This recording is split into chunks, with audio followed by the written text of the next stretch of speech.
Hey fans, it's me Aaron for a comic show. There's so many good comics out this week. And we got Black Friday, we have local comic shop day. I'm back from all kinds of awesome fun stuff. Last week I didn't do a video because my 5-month-old son was sick. He had ear infection, it sucked. But I hung out with him and it was cool, but I didn't do a video. The week before that, I was at North Carolina Comicon in Durham and I broke the story on Bleeding Cool of the most doomed Doom Patrol ever, the Doom Patrol that never was. Gerard was going to do a Doom Patrol book with Becky Cloonan, and she produced designs, he produced a cover, and it all came from one question from one astute individual named me. In the crowd, I'm like, hey, you say you like these characters and stuff, and you love X-Men, and you do these weird things with those Umbrella Academies, on here. Why don't you do Doom Patrol? And he's like, oh yeah, I had a pitch approved, but it couldn't work. I didn't have the time. I'm like, well, then do it as an Earth One. Just do it as an Earth One. That's for people that don't have time. Just ask JMS. That's why it was invented, because he didn't have time for monthly books. So do it. Come on, Doom Patrol. Do it. Okay. DC, I've been ragging on DC so hard. Convergence, I said, was like food poisoning and, like bad sushi. And then the next day, you don't really want to eat yet again, even if it's a great meal. And a lot of those new DCU books were great, but they didn't catch on. They didn't sell well because of, whatever. And DC's been doing some fun covers, some fun variants. If you see this Yoo-Hoo Sailor Boy, this is now my favorite one. I thought the Superman one was my favorite, but now this one is. But let's talk about Dark Knight 3, The Master Race. And yes, I do realize it's problematic for it to be called The Master Race and done by Frank Miller, who, some people have likened some of his comments online to fascist, whatever, stuff like that. Well, let me tell you, the Master Race is the Kryptonians. They're the Kryptonians from the Bottle City of Kandor. This has already been talked about online. It's already been revealed everywhere. And this book, I feel like it was mainly written by Azzarello. And I'm sorry, but I loved it. I actually freaking loved this book. I was prepared to hate it. I didn't like Dark Knight 2 Strikes Again Back, whatever the hell. The coloring was awful in that book. I just didn't like that book. But this was awesome. And I'm not going to spoil it. I'm not going to spoil the main reveal with Batman, which you could have spoiled if you do Google searches or whatever. It was awesome. It was a really good future story with Wonder Woman was great. The bit with Superman, Wonder Woman's daughter was pretty freaking awesome. And the way you read it, you read through the whole thing. You see this mini book in here that's the Atom and Superman. You don't read this. You keep going and you finish the book, and then you go back and read this little mini book, and it flows really well actually that way. And the mini book with the Atom was awesome. They got Adam Ray Palmer perfectly, and yeah, I freaking love the book. So there's that. The first issue was great. It got me. Yay, DC, you got a big win. You got a big win. I really liked it. And I was prepared to hate it. I swear to God I was. I was like, when I first saw it, oh, God damn it. The second one was so awful. But no, this is great. Didn't do a video last week. Vader Down came out. This made me squee the whole freaking time. It was so good.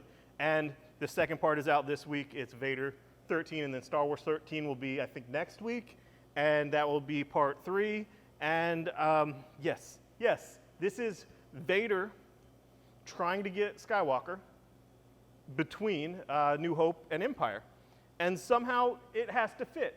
And it hasn't really invalidated anything, but part of me is like, this Jason Aaron Vader is such a badass mofo, just tearing stuff down. And then he's in the Hoth base just like, oh crap, I was a few seconds too late. There goes the Millennium Falcon, whoops. So anyway, there's just that nagging thing in the back of my mind. But, I could put that away and just enjoy the shit out of these because Vader Down is amazing. Moving on, Moon Girl, Devil Dinosaur, Amy Reeder from Rocket Girl. This was a fun book. I guess is the next Miss Marvel. I hate to say that because everyone's going to be saying that. But it is...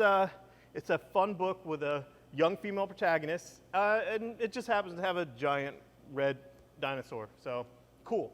I enjoyed it, and I think fans of Miss Marvel should really give it a shot.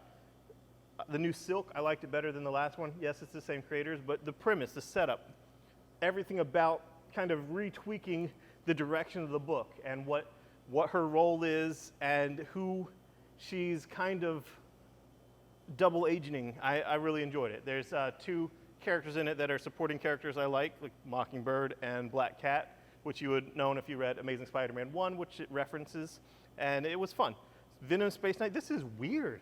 This is weird, Venom in space. So, I know he's been in Guardians of the Galaxy and all that, but I don't know. You want Venom? This is Venom. He's in space.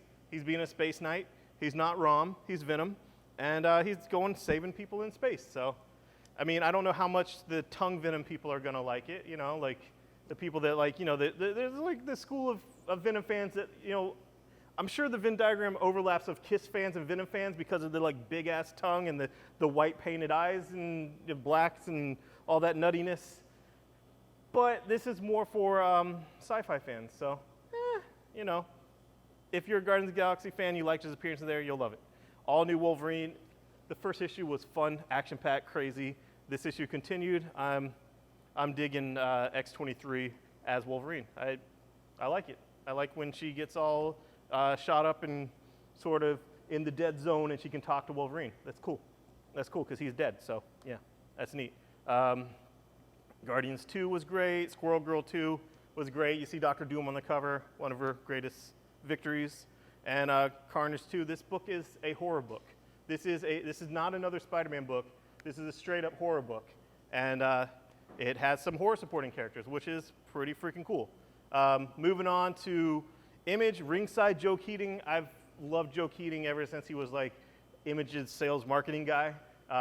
He's done stuff like Shudder and whatnot. This book, I love that movie, The Wrestler. I really liked it. I like that it's the behind the scenes, the old guard and the young guys hanging out, having some steaks, talking about stuff, talking about the craft, talking about their life.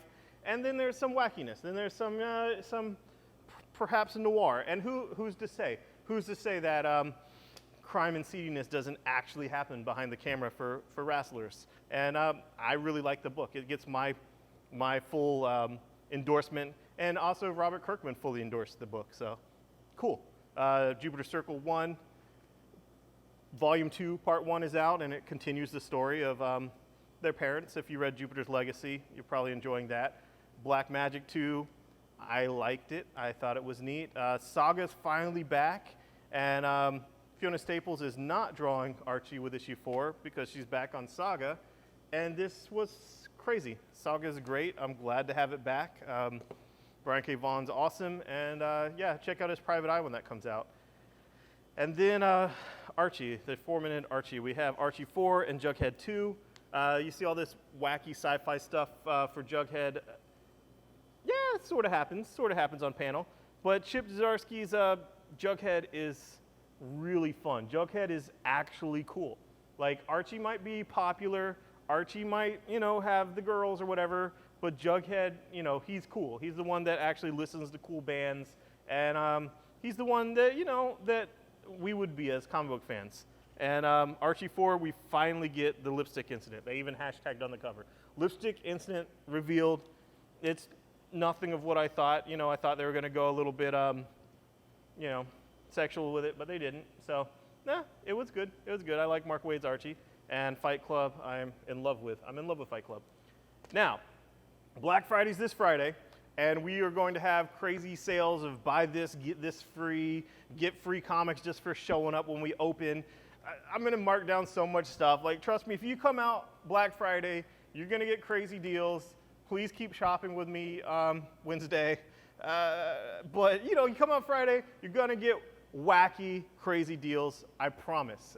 Every year I go all out for it, and I'm going to do it again this year.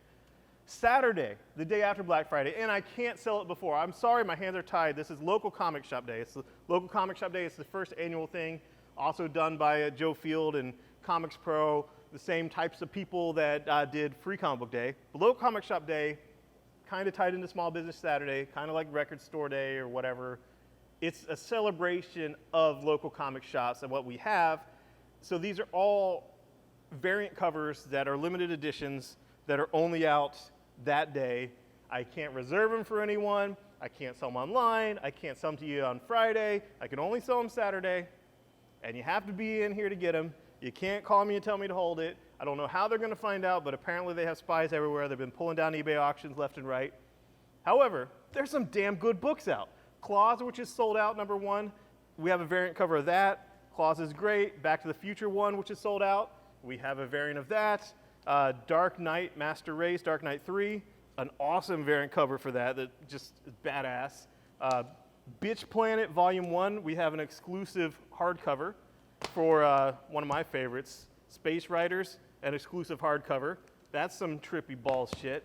And this is the cool stuff. These guys are like, I don't know if fans of Rick and Morty and Vader Zim really collect variant covers of comics, but we can give them something freaking awesome whether they collect variant covers or not. Double-sized treasury editions. Seriously, super limited, double-sized. These are huge. Like, somehow that's double-sized. I didn't do well in math or geometry, but this is the double-sized treasury of Invader Zim and Rick and Morty, and I'm sure they're the smallest print run ever. There's less than 400 stores doing this. I think it was like 485. There's only 2 stores in our area doing it, us and Comic Central. So, yeah, you can't put us against each other. We're the only ones that have it, and we're friends. So, go to both of our stores and celebrate Local Comic Shop Day at the only 2 local comic shops supporting Local Comic Shop Day in the area. Hopefully, place where you live does it too. Sorry if they don't, because we have the rules where we can't sell it online for a full month afterwards. I didn't make the rules, but I'm certainly going to go buy them so I can be part of it next year, because I want to be part of it next year. Don't kick me out, guys. I swear I'm trying to follow the rules. I'm just such a rebel. Thanks, bye-bye.